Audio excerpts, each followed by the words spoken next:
lo dijo en la primera hora.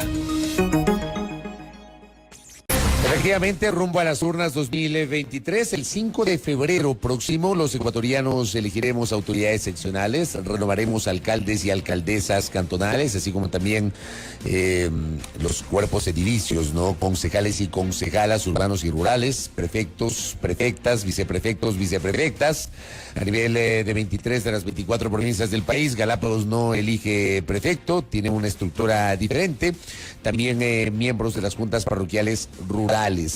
Renovaremos además el Consejo de Participación Ciudadana y Control Social y nos tendremos que pronunciar respecto del referéndum constitucional con las 8 preguntas que han sido planteadas por el presidente de la República. Y por supuesto, la mejor manera de conocer las propuestas es escuchando a los candidatos y planteando las preguntas que consideramos se debe poner en la agenda de la discusión. María José Carrión está con nosotros. Ella ha sido legisladora varias veces, es una profesional de la medicina, es médico, y María José Carrión hoy aspira a la alcaldía de Quito en representación de la lista 16, el Movimiento Amigo. Doctora María José Carrión, bienvenida, buen día. Hola Fabricio, buenos días, muchísimas gracias la invitación, un abrazo de este nuevo año. Que todo sea bendiciones para tu familia, para quienes hacen Sonorama también y sobre todo para el pueblo de Quito y la ciudadanía en general. Gracias, lo propio para usted, María José. ¿Por qué quiere ser alcaldesa de Quito? Bueno, yo pienso que la pregunta es otra. ¿Por qué no ser alcaldesa de Quito? Es decir, nosotros hemos hecho una carrera política ya de muchos años, hemos compartido espacios desde tu rol de periodista y yo en mi rol legislativo. Y bueno, la gente me ha pedido, hemos conversado con organizaciones, con gremios, hemos mantenido una relación permanente durante muchos años con los sectores sociales y esto ha permitido que la ciudadanía en este momento me vea con ese liderazgo que necesita Quito, con la experiencia política además que se necesita para los diálogos políticos. Hemos visto administraciones que no han tenido capacidad de diálogo con los concejales, que no han tenido capacidad de poner en primer orden la demanda de la ciudadanía y las necesidades de la ciudadanía en su cotidianidad.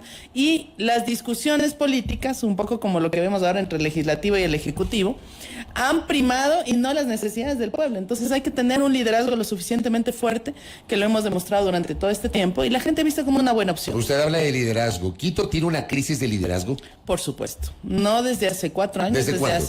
Yo creo que desde hace 12 años por lo menos hay una crisis importante de liderazgo en la ciudad. Lamentablemente no se ha entendido el liderazgo. Los liderazgos propios de las ciudades no se han entendido como algo que suma al conglomerado de provincias que conformamos el país. Se ha entendido muchas veces que los liderazgos individuales merman el liderazgo nacional. Y no es así.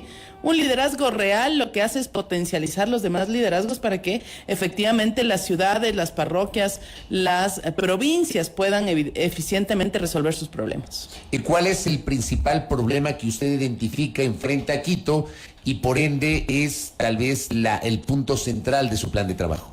Bueno, mira, yo pienso que no se puede determinar los problemas que vive una sociedad que prácticamente ha estado en soletas en cuanto a inversión, en cuanto a desarrollo económico, en cuanto a desarrollo social y sobre todo en mi rol y en mi calidad de profesional de la salud, que he venido brindando un servicio médico con la Fundación, podemos determinar esta etapa post-pandemia, que todavía no se sabe si ya pasamos al 100% la pandemia, pero en esta etapa, en cual por lo menos la crisis sanitaria ya se ha ido superando.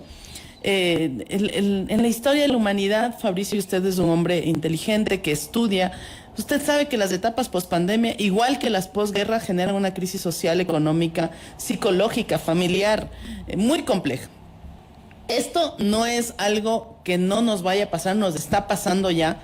Y eso es lo más difícil que tenemos ahora. El problema más grave es que hemos perdido plazas de trabajo, hemos perdido familiares, hemos perdido oportunidades, hemos perdido posibilidades de estudiar en las universidades, hemos perdido posibilidades de generar nuevos emprendimientos, hemos perdido la capacidad de endeudamiento. Es decir, hay una serie de situaciones que está viviendo la familia en este momento, no solo de Quito, a nivel nacional y a nivel mundial.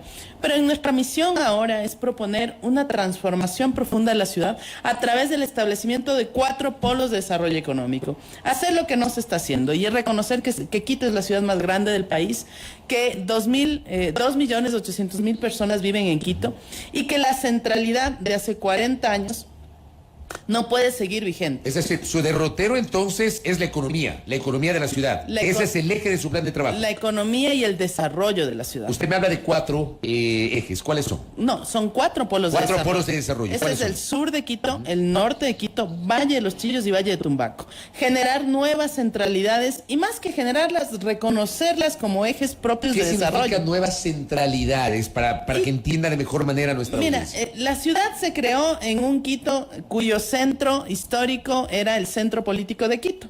Y más o menos el hipercentro, hasta más o menos de esta zona, la Naciones Unidas, y por el otro lado, hasta el Recreo, se generaba el desarrollo económico de la ciudad principalmente. Pero en realidad la ciudad creció hacia sus valles, hacia el sur, extremo sur, y hacia el extremo norte. Y realmente la administración no da cuenta de esto, a pesar de tener 9 administraciones zonales, no se promueve y se garantiza la generación de nuevos polos de desarrollo económico. Mira, las ciudades modernas tienen polos de desarrollo económicos a través de la nueva industrialización, del crecimiento de las empresas, y a la par de esta organización de la ciudad, se hace todo el desarrollo de vivienda, de sistema de salud, sistema de educación, sistema de atención a las personas con discapacidad, un sistema de movilidad propio para cada sector que te permite generar nuevas centralidades. ¿Y qué esto significa? Significa que ya no nos tengamos que cruzar como ahora, 3 horas promedio. La gente que trabaja a veces en Calderón vive en Quitumbe, vive en Chillogallo, y al revés, la gente que vive en Cotocollá tiene que trabajar a veces en el Quicentro Sur, y eso hace que perdamos promedio en Quito, según las últimas investigaciones, 3 horas las personas perdemos promedio en Quito en el tráfico. Eso no puede ser, porque una ciudad inteligente tiene que generar bienestar, tiene que generar garantías de que tú puedas trabajar lo más cercano a donde vives, que incluso puedas ir caminando, o en bicicleta, o en scooter, y para eso generar todas las condiciones. ¿Cada polo de desarrollo tendría una administración similar a la administración zonal, o cómo sería la estructura administrativa? Ya está en las administraciones, no hace falta generar nuevas administraciones. Con la estructura actual lo que hacemos es cambiar los roles y dar más competencias. ¿Cuál es la idea? Generar un registro nuevo de todo el catastro que existe en la ciudad. Mira, solo por ponerte un ejemplo y la información que hemos recibido, alrededor de 2.100 predios hay en Quitumbe que pertenecen al municipio, Fabricio, imagínate eso. 2.100 predios que no generan riquezas, que no generan ni siquiera renta, que no generan absolutamente nada. Peor aún, empleo, salud, desarrollo, nada, absolutamente nada. Esos 2.100 predios que están y que son parte de la administración Quitumbe deben ser entregados a los empresarios a través de concesiones, de mecanismos de entrega que no le cueste al empresario y que el empresario se comprometa en varias cosas. Primero, generar un proyecto productivo de generación de empleo. Segundo, que el 90% de la gente que trabaja en Quitumbe, ¿verdad?, sea y resida en Quitumbe. Tercero, que garantice que exista una especie de estabilidad en el tiempo de los trabajadores, porque a la par queremos hacer la nueva vivienda. Fíjate, el desarrollo de Quitumbe es muy bonito. Creo que fue uno de los lugares planificados de la ciudad. Sin embargo, no hay empresas grandes alrededor. ¿Dónde trabaja la gente que muchas veces están en esos conjuntos habitacionales que tienen una lógica urbanística, sin duda? Pero ¿dónde trabajan? Esa es la pregunta. Entonces, claro, si a la administración, si al municipio no le interesa dónde trabaja la gente, estamos mal. Por eso tenemos los problemas de movilidad, por eso tenemos los problemas de inseguridad, porque si tienes que cruzarte la ciudad completa, eres presa más fácil de la delincuencia, eres presa más fácil de todos los problemas que hay. Establecidos esos polos de desarrollo que María José Carrión nos está comentando en esta mañana, usted ha tocado algo. De alguna manera esto podría contribuir a mejorar la movilidad. ¿Qué tiene en mente usted en cuanto a movilidad? Porque Quito está enfrentando una grave situación que no es reciente. Viene arrastrando una situación de movilidad que se ha complicado. Se sigue esperando el funcionamiento del metro. Y ahora suspendieron, Fabricio. Hubo la suspensión desde ayer digamos, del inicio de las operaciones del tren por un tema informático. Pero ¿cuál es su plan en cuanto a movilidad? Primero yo pienso que lo que la gente de Quito, los ciudadanos estamos esperando es la verdad. ¿Qué es lo que está pasando en el metro? ¿Cuáles son los problemas reales? ¿Por qué cada administración inaugura por lo menos unas 3 o 4 veces el metro y nunca acaba de inaugurarse? Esta administración inauguró el metro, ¿para qué? Para que se convierta en una especie de museo, de sitio. Es un absurdo totalmente. Creo que hay que ser primero sincerar lo que está pasando. ¿Qué está pasando en el metro? ¿Usted cree que no nos están diciendo la verdad? No solo que creo, estoy absolutamente seguro. Que no nos dicen la verdad. Que no nos dicen la verdad, así como no nos dijeron la verdad de los costos individuales de la tarifa del metro, cuando usted sabe que yo denuncié al exalcalde Rodas por presuntos hechos de corrupción, que la Fiscalía lamentablemente archivó esos elementos de investigación que yo le entregué a la Fiscalía. Y en este momento, pues, lo que tenemos es un metro que está aparentemente listo, pero no funciona y tiene problemas de operación. Ahora, ¿es normal que algo pueda tener dificultades? Sí, pero lo que no es normal es que 4 alcaldes hayan anunciado que se va a inaugurar el metro y no se termine de inaugurar y no termine de funcionar, que además cueste 2.009 millones de dólares y que esto sea un lucro cesante para la ciudad, porque es una inversión altísima, no solo de los quiteños y las quiteñas, sino es una inversión altísima del país, porque hay recursos del país, que podrían haber ido a escuelas, que podrían haber ido a otro tipo de servicios que son obligatoriedad de todos dar, de todas las instituciones públicas y que no se ha logrado hacer. Entonces, hay que hacer un sinceramiento de lo que está pasando en el metro de Quito. Hay que exigirle al alcalde Guarderas que explique qué es lo que pasa, por qué se caen misteriosamente. La información que recibimos es que se cayó el contrato de operaciones. ¿Dónde se le cayó, alcalde? Baje a ver, pues, ¿dónde está caído el contrato de operaciones? Búsquelo, pues, alcalde. ¿Por qué se cae un contrato de operaciones? Eso deja mucha tela de duda, mucha tela que cortar y que permite que la gente no solo tenga un sinsabor de lo que está pasando con el metro, sino que además la gente se sienta molesta. Y en cuanto a la movilidad, Fabricio, si logramos hacer nuevos ejes de desarrollo económico, desconcentramos la ciudad, logramos que el hipercentro no sea el motivo de la movilidad y de la congestión, sino que generas nueva movilidad y aprovechar. Efectivamente, si por fin entra en vigencia el metro y se utiliza este mecanismo de movilidad alternativo muy importante para Quito y para el país, que ojalá que todo pueda resolverse, si entra en vigencia, es una oportunidad grandísima, Fabricio. ¿Por qué? Porque necesariamente vas a tener que reorganizar el tráfico y si logramos hacer una lógica similar a lo que te estoy planteando de la reubicación de las personas de acuerdo al lugar de su vivienda en los lugares laborales, esto es un compromiso de lo público y privado, Fabricio. Hay que hablar con las instituciones públicas, como por ejemplo el propio municipio. Es decir, a ver, señores, ¿dónde vive usted? Yo vivo en Solanda. ¿Y dónde trabaja? No, en la zona La Delicia. Vea, venga, para no cruzar la ciudad de polo a polo. Venga, trabaje acá, o tiene 2 opciones, o Quitumbe o Eloy Alfaro. ¿Qué le parece? Prefiero Eloy Alfaro. Bueno, muy bien, venga, Eloy Alfaro. O prefiero Quitumbe, venga, Quitumbe, está bien. Pero ya estás en el sector, ¿me explico? Esa persona probablemente pueda ir hasta en bicicleta, qué mejor, hasta por su salud.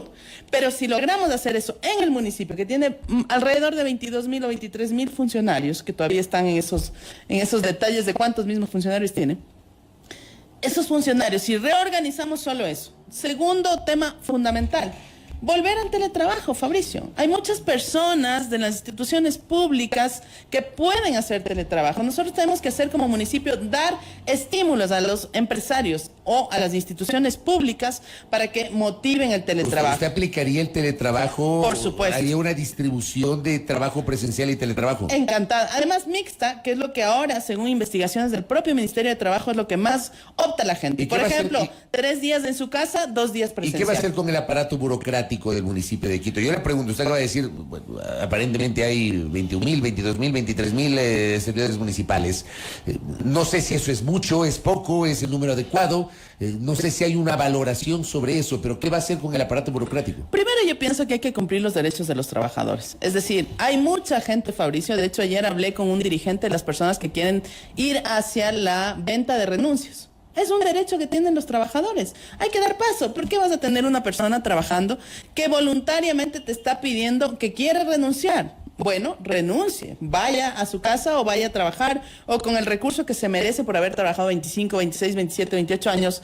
Tiene que recibir el recurso que la ley y la normativa vigente establece, vaya a su casa y haga lo que usted considere, porque esa es la libertad que tenemos. Si la gente no quiere trabajar en el municipio, que se vaya. Mira, el año anterior hubo por lo menos alrededor de 200 personas que vendieron su renuncia. Vaya.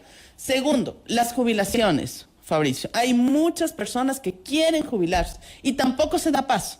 Entonces, yo soy una persona que toda mi vida he trabajado y he vivido en favor y en beneficio de los derechos de los trabajadores. No va a ser cosa contraria. Que los trabajadores que ya estén en etapa de jubilación y quieran jubilarse, que se jubilen. Los trabajadores que quieran vender su renuncia, que vendan su renuncia. Los trabajadores que quieran hacer teletrabajo, que hagan teletrabajo. Los trabajadores que quieran cumplir una nueva función, porque además esa es otra cosa. No existe la carrera del trabajador municipal, Fabricio.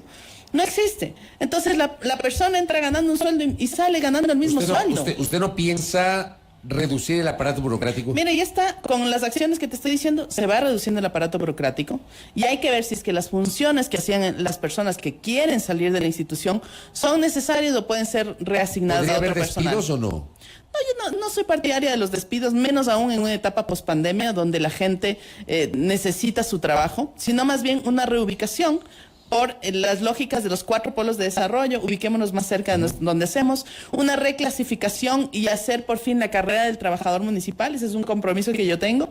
¿Por qué? Porque evidentemente si tú entras ganando un sueldo y terminas ganando el mismo sueldo, aunque ya hay gente que entró como bachiller, hizo su profesión, hizo una maestría, hasta gente que hay con PhD y sigue ganando los $600, $700 que comenzó ganando al entrar al municipio. Eso está mal, hay que corregir. Yo fui parte del Ministerio de Educación cuando hicimos la Ley Orgánica de Educación Intercultural y logramos hacer el escalafón docente para 160,000 personas y subimos el sueldo alrededor de 30,000 personas que eran los maestros bonificados. Tú te acordarás de esa figura del bonificado y pasó a ser SP1, el similar en el Ministerio de Educación. Estábamos hablando de movilidad hace un momento con el tema del metro. ¿Qué va a hacer con el sistema de buses? ¿Qué tipo de relación va a tener con los transportistas? ¿Qué va a pasar con los taxis? ¿Qué consta en el plan de trabajo en ese sentido? Mira, en el caso del taxismo, yo tengo las mejores relaciones. De hecho, me han nombrado en varias ocasiones la madrina del taxismo. ¿Usted es la madrina del taxismo? Yo no lo soy, pero me han nombrado como la madrina del taxismo. ¿Y si es la madrina del taxismo, qué va a hacer con los taxistas? Bueno, yo pienso que hay que reorganizarlos. ¿Los va a poner en vereda o no? ¿En vereda qué quiere decir? Por ejemplo, usted sabe que hay, por ejemplo, situaciones en las cuales no se respetan los derechos de los pasajeros, no respetan el taxímetro, hay esta disputa con los taxis que no están regularizados. ¿Qué va a hacer con el taxista? Verás, yo ahí tengo una posición absolutamente clara. Es decir, las personas que han venido trabajando en el taxismo, que han educado a sus hijos, que han dado de alimentar a sus familias con el taxismo, han hecho una vida a través del taxismo, tienen que seguir trabajando en las mejores condiciones posibles. Pero también hay que ser coherentes y conscientes. Si la ciudad tiene más baches que calles, eso destruye las unidades de transporte. Entonces ahí hay una corresponsabilidad y hay que asumir el mea culpa de un municipio que hasta el momento no da cuenta de la necesidad del transportista. En el caso de los buses pasa cosa similar. En el caso de los buses, la situación de las calles de Quito están en muy mal estado y esto hace que los buses también se desgasten esas unidades. Creo que hay que hacer un ejercicio de sentarse a conversar con los transportistas, de llegar a diálogos puntuales y de reorganizar la ciudad. Es decir, la ciudad entra en vigencia el metro, que es algo ya una realidad que está latente, que cualquier momento puede darse. Hay que reorganizar la ciudad. Y lo mismo con el taxismo. Y hay taxirutas, hay las busetas, por ejemplo, acá en la salida de la Japón, hay unas busetas que salen de ahí y van a Carapungo, por ejemplo. Esas busetas están prestando un servicio.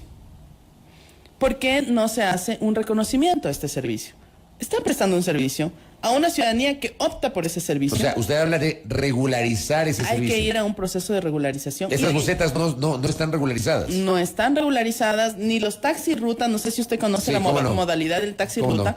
Es un taxi que va de un punto a otro punto, llevando al tope a varios pasajeros, sí. Normalmente 4. 4 pasajeros y van de un punto a otro punto y le dejan en la esquina de la casa. Y cobran 25 centavos igual. Entonces, este taxi ruta, que también es un servicio paralelo al servicio de taxis y es la mitad, digamos. Porque no es un bus y tampoco es un taxi. Porque lleva varios pasajeros que no van al mismo sitio. Entonces, este servicio de taxi ruta también tiene que tener un sinceramiento. Hay que hacer un proceso de análisis de qué es lo que está pasando, porque normalmente el servicio de taxi ruta se da donde no existe servicio de bus y donde no existe un servicio adecuado de taxi. Porque a muchos nos ha pasado a veces que el taxista dice, no voy para ese sector, o no puedo llegar allá, o yo voy para otro lado.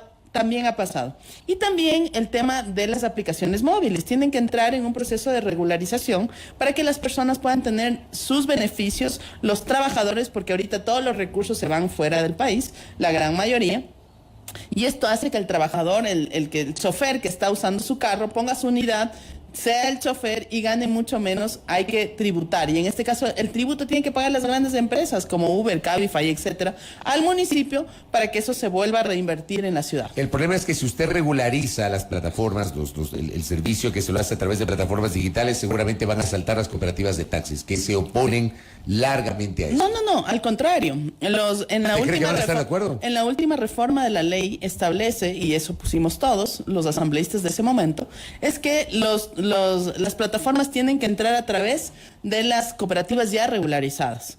Es decir, se hace una sinergia entre el taxi amarillo y las plataformas para lograr brindar, porque al final el objetivo de las plataformas y de los taxis es brindar un servicio a la ciudadanía. Y eso hay que reconocer que está la ley, pero no ha querido aplicar el alcalde. Correcto. Seguridad. Según todas las encuestas, la principal preocupación hoy de los ecuatorianos en todas las ciudades es la seguridad. Quito no ha podido abstraerse de los temas de seguridad. ¿Qué va a hacer usted en el ámbito de las competencias municipales sobre la situación de inseguridad que vivimos? Mira, en el impuesto predial todos pagamos la tasa de seguridad. Una vez al año se paga el impuesto predial y uno de los valores es la tasa de seguridad.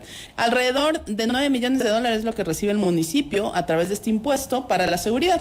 Pero hasta ahora no tenemos una información clara a qué se destina estos 9 millones de dólares, o como el alcalde que está saliendo ahorita, que apenas tiene o tenía hace 3 meses el 30% del presupuesto ya ejecutado y tenía un 70% del presupuesto sin ejecutar, que según me dicen algunas fuentes, que todavía no hay oficial el informe, pero que podría llegar al 60%. ¿Qué quiere decir esto?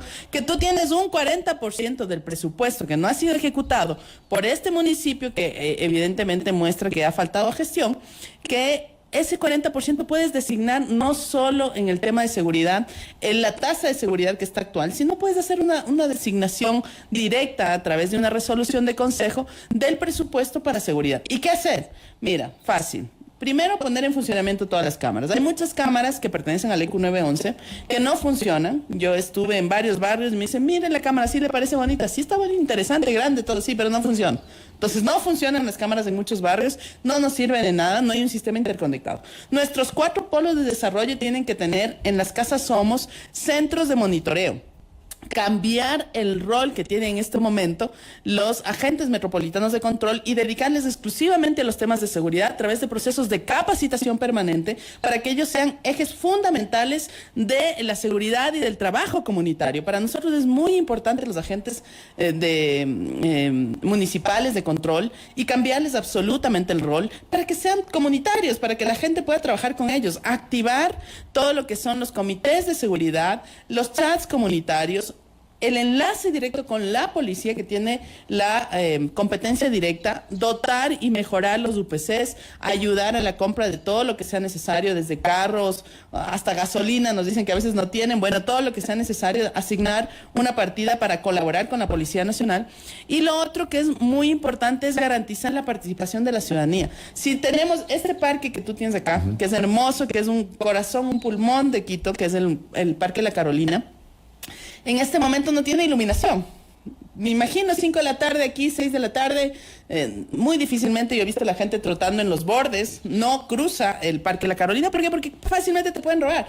Entonces nosotros vamos hacia un municipio absolutamente ecológico, queremos tener iluminación con energía solar, impulsar la energía solar como una fuente de iluminación de todos nuestros parques, de todos los sectores que son públicos, invitar a la ciudadanía a ser parte y poner guardias de seguridad. Mira, lo que pasa en Guayaquil, hay que reconocer también las cosas cuando algo se hace bien. Y en Guayaquil los parques, por más que tengamos críticas muchos de que los parques está cerrado, de que es difícil el acceso, no, los parques cerrados en Guayaquil han servido para que las personas, las familias, los niños puedan ir a un parque 9, 10 de la noche con la tranquilidad de que dentro del parque no va a pasar absolutamente nada. Y en los parques en Guayaquil te encuentras a la Policía Nacional, encuentras los agentes metropolitanos de control, encuentras guardias de seguridad, es decir, 3 tipos de seguridades en los parques. Eso es que hacer aquí en Quito.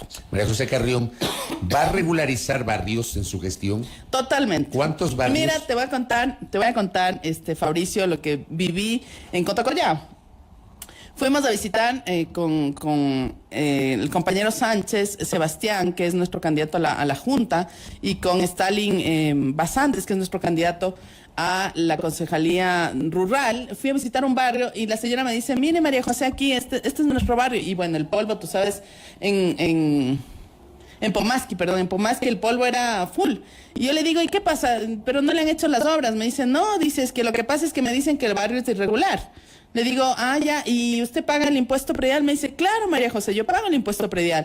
Y la última vez me peleé con un señor porque me puso el impuesto predial a $300, como que el metro de mi espacio de terreno valdría alrededor de $80. Le digo, pero ¿y qué le digo? Usted está pagando el impuesto predial y no le quieren hacer las obras. Dice, no me quieren hacer las obras porque dicen que soy irregular. ¿Y cuántos años lleva en esto, señora María? Me dice, 25 años. 25 años pagando un impuesto predial. O sea, eres regular para pagar, eres irregular para recibir obras. Basta. Esto es algo que hay que terminar de manera absolutamente radical. Primero, todos los barrios de Quito, independientemente de su problema legal, deben recibir las obras básicas porque es un derecho fundamental y la Constitución así establece como obligaciones fundamentales de los gobiernos autónomos descentralizados municipales. La obligatoriedad de cumplir con el agua potable, alcantarillado y todo lo que tenga que ver con los sistemas de servicios básicos. Esa es una obligación del municipio. Nunca en la Constitución establecen que usted tendrá servicios básicos si es que es legal. No. En la Constitución eso no hay una prerrogativa constitucional aquello, y eso significa que es una obligación del municipio cumplir. Y lo segundo, la irregularidad es un problema administrativo, no de derechos. Los derechos de las personas están vigentes, no son cuestionables. Y el tema administrativo es una burocracia que por A o B razón, un sistema que más allá de las personas no funciona. Hay que hacer que eso funcione y la regularización de los barrios en menos de 6 meses tiene que ser una realidad. Lo último, en 30 segundos.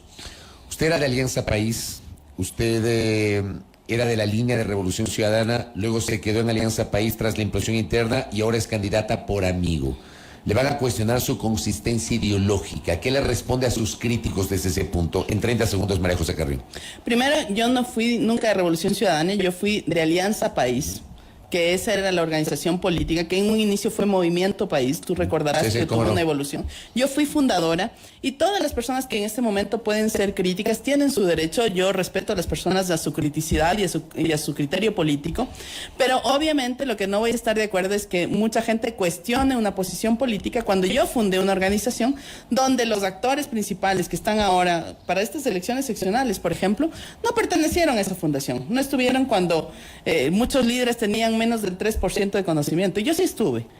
Y ellos fueron los causantes de la distorsión política que sufrieron. De hecho, ahora, por ejemplo, una ala de esa organización política que todavía permanece con representación en el legislativo vota con los socialcristianos desde hace alrededor de 4 años. Casi en todas las votaciones. Entonces, ¿qué cuestionamiento ideológico me pueden hacer a mí? Si mi plan de gobierno es progresista, es de centro izquierda y es claramente en beneficio de la sociedad. Correcto, María José Carrión, mucha suerte en la campaña, muy amable. Muchísimas gracias y les invitamos este 5 de febrero a apoyarnos con su voto, lista 16. Gracias, María José Carrión, candidata a la alcaldía de la capital de la República por el Movimiento Amigo, lista 16. 8:32. Primera plana, todas las noticias, todas las voces.